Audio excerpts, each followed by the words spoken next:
ఒక యోగి ఆత్మకథ. అధ్యాయం 12. గురుదేవుల ఆశ్రమంలో గడిచిన కాలం. శ్రీ శ్రీ పరమహంస యోగానంద గారి మాటలలో. వచ్చేశావు.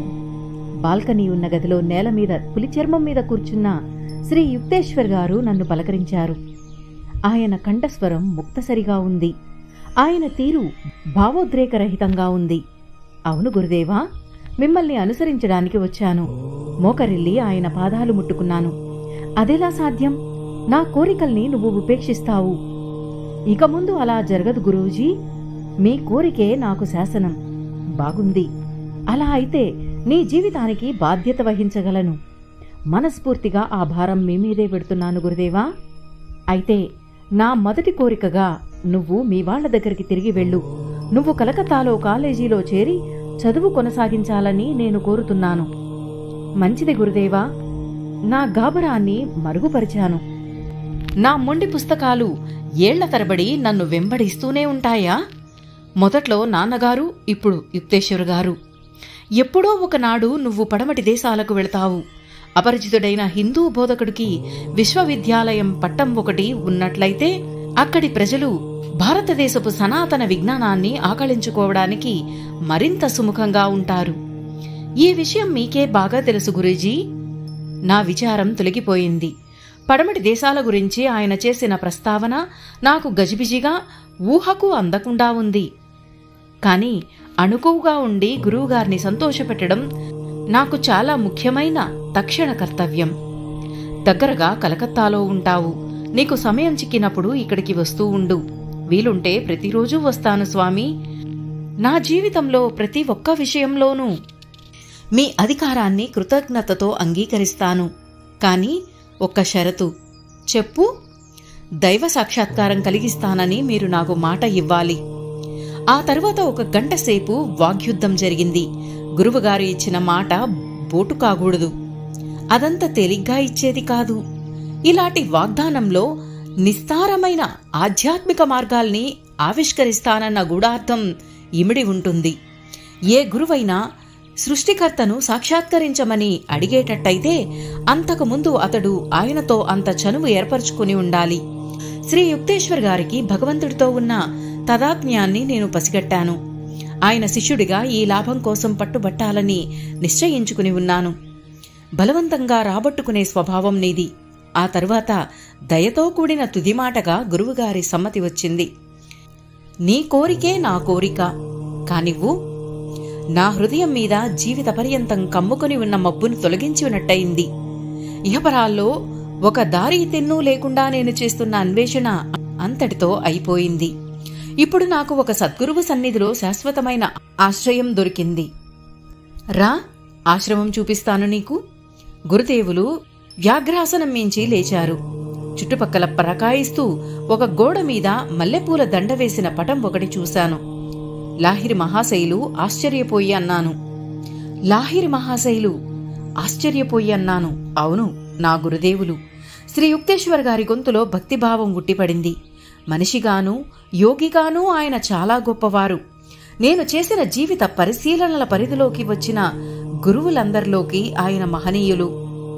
సుపరిచితమైన ఆ పటం ముందు నేను నిశ్శబ్దంగా తలవంచాను.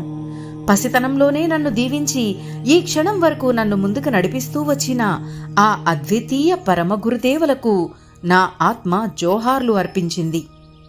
గురువుగారు ముందు నడుస్తూ దారి చూపిస్తుండగా ఇంట్లోనూ బయట దొడ్లోనూ తిరిగాను. మంచి విశాలంగా, ఎప్పుడో చాలా కాలం కిందట కట్టుదిట్టంగా భారీ ఎత్తు స్తంభాలతో పెద్దగా కట్టిన ఆశ్రమ భవనం మండువా చుట్టూ ఉంది. బయటి గోడలు నాచుపట్టి ఉన్నాయి. మర్యాద లేకుండా ఆశ్రమంలోకి వచ్చి మకాం పెట్టిన పావురాలు బూడిద రంగు మిద్దె మీద రెక్కలు ఆడిస్తున్నాయి. పనస చెట్లు, మామిడి చెట్లు, అరటి చెట్లు ఉన్న పెరటి తొడ్డి చూడముచ్చటగా ఉంది. ఈ 2 అంతస్తుల భవనంలో పైనున్న గదులకు చిన్న పిట్టగోడలతో ఉన్న బాల్కనీలు దొడ్డికి 3 వైపులా కనిపించేటట్టు ఉన్నాయి. కింది అంతస్తులో వరుసగా ఉన్న స్తంభాల మీద ఎత్తుగా పైకప్పు విన్న విశాలమైన హాలు ఉంది. దీన్ని ముఖ్యంగా ఏటేటా వచ్చే దుర్గాపూజ ఉత్సవాలకు వాడతారని గురువుగారు అన్నారు. శ్రీ యుక్తేశ్వర్ గారు కూర్చునే గదికి వెళ్లడానికి సన్నటి మేడమెట్లు ఉన్నాయి. వారి గది బాల్కనీ వీధివేపు ఉంది. ఆశ్రమంలో అమర్చిన సామానంతా నిరాడంబరంగా ఉంది. అన్నీ పరిశుభ్రంగా ఉపయోగకరంగా ఉన్నవే. పాశ్చాత్య పక్కీలో కుర్చీలు, బెంచీలు, మేజాలు కూడా కనిపించాయి. ఆ రాత్రికి నన్నక్కడ ఉండిపొమ్మని కోరారు గురువుగారు. కాయగూరలతో వండిన కూరతో భోజనం పెట్టారు. ఆశ్రమంలో శిక్షణ పొందుతున్న శిష్యులిద్దరూ వడ్డన చేశారు. గురూజీ, మీ జీవితాన్ని గురించి కొంచెం చెప్పండి. ఆయన కూర్చున్న పులిచర్మానికి దగ్గరగా ఒక తుంగ చాప మీద కూర్చున్నాను. బాల్కనీకి బయట ఉన్న నక్షత్రాలు స్నేహితుల్లా దగ్గరకు ఉన్నట్టు అనిపిస్తున్నాయి. నా సంసార నామం ప్రియనాథ్ ఖరార్. నేనిక్కడే శ్రీరాంపూర్లో పుట్టాను. నాన్నగారు సిరిసంపదలున్న వ్యాపారి. ఇప్పుడు నా ఆశ్రమంగా ఉన్న తాతల నాటి ఈ భవనాన్ని ఆయన నాకిచ్చారు. యథావిధిగా నేను బడికి వెళ్ళింది తక్కువ. నాకది మందగుడిగానూ లోతు లేనట్టుగానూ అనిపించేది. యవ్వనంలో అడుగుపెట్టిన తొలినాళ్లలోనే నేను సంసార బాధ్యతలు పైన వేసుకున్నాను. నాకో కూతురుంది, పెళ్లయింది. మధ్య జీవితంలో నాకు లాహిరి మహాశైల మార్గదర్శిత్వ భాగ్యం కలిగింది. నా భార్య చనిపోయిన తర్వాత సన్యాసం తీసుకున్నాను. శ్రీ యుక్తేశ్వర్ గిరి అనే కొత్త పేరు వచ్చింది. ఇంతింత మాత్రమే నా జీవిత వృత్తాంతాలు. ఆత్రంతో చూస్తున్న నా ముఖంలోకి చూసి నవ్వారు గురువుగారు. జీవిత కథా సంగ్రహాలన్నిటిలాగే ఆయన మాటలు నాకు బాహ్య యథార్థాల్ని తెలిపాయి, కాని లోపలి మనిషిని బయలుపరచలేదు. గురూజీ, మీ చిన్నప్పటి కథలు కొన్ని వినాలని ఉంది. కొన్ని చెబుతాను. ప్రతి దానికి ఒక నీతి ఉంది. శ్రీ యుక్తేశ్వర్ గారి కళ్ళు హెచ్చరికతో మిలమిల్లాడాయి. మా అమ్మ ఒకసారి నన్ను బెదిరించడానికి ఒక చీకటి గదిలో దెయ్యముందని భయపెట్టింది. నేను వెంటనే అక్కడికి వెళ్లి చూసి దెయ్యం కనిపించలేదని నిరాశగా చెప్పాను. మరెన్నడూ అమ్మ నాకు దెయ్యాల కథ చెప్పి భయపెట్టలేదు. ఇందులో నీతి, నీ భయానికి కారణమైన దానికి ఎదుటపడి చూడు. అది నిన్నింకా ఇబ్బంది పెట్టదు. నా జ్ఞాపకాల్లో మరొకటి ఏమిటంటే, మా పక్కింటి వాళ్ల గజ్జి కుక్క నాకు కావాలన్న కోరిక. ఆ కుక్క కోసం కొన్ని వారాల పాటు ఇంట్లో గందరగోళం చేసి పారేశాను.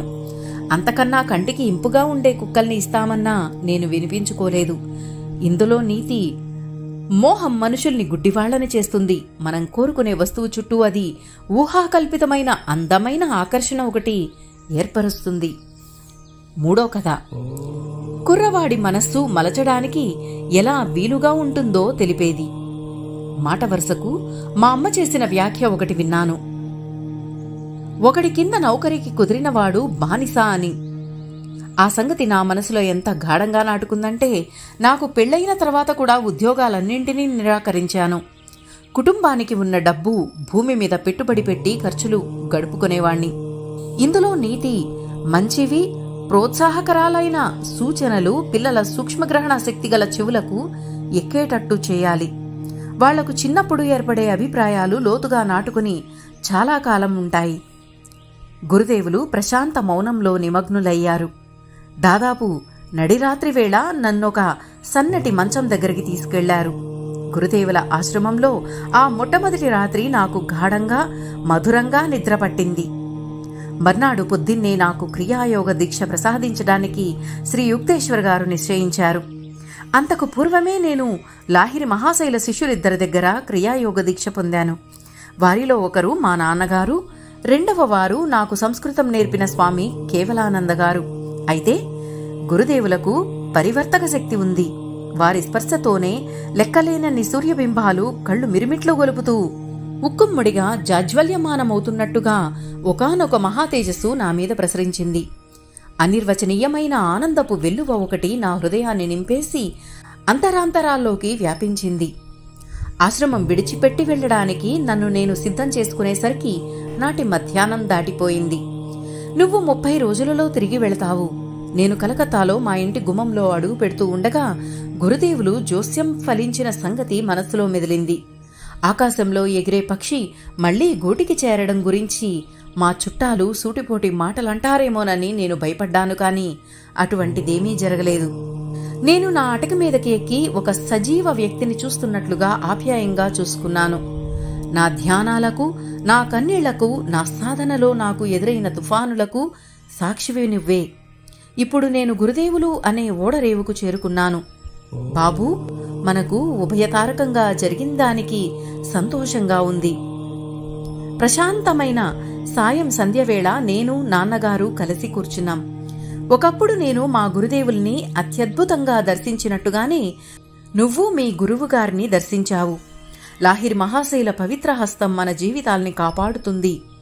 మీ గురువుగారు మనకి అందుబాటులో లేకుండా హిమాలయాల్లో ఉండే సాధువుకారని, మనకి దగ్గరలోనే ఉన్నారని రుజువైంది. నా ప్రార్థనలు ఫలించాయి. దేవుడి కోసం చేసే అన్వేషణలో నువ్వు నా కంటికి శాశ్వతంగా దూరం కాలేదు.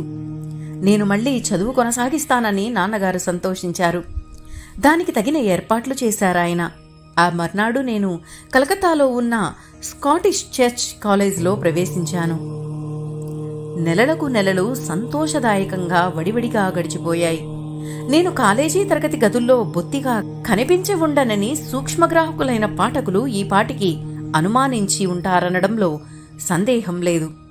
శ్రీరాంపూర్ ఆశ్రమ ఆకర్షణ నాకు నిగ్రహించుకోజాలదయింది.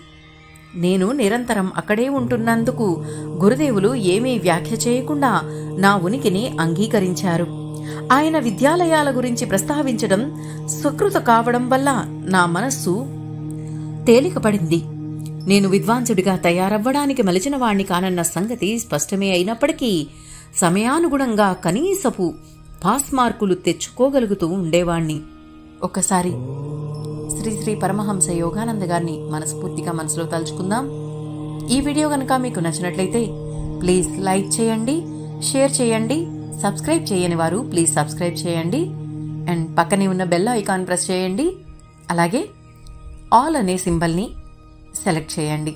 దాంతో నేను పెట్టే ప్రతి వీడియో నోటిఫికేషన్స్ మీకు వస్తాయండి. థ్యాంక్ యూ అండి. మీ సరిత.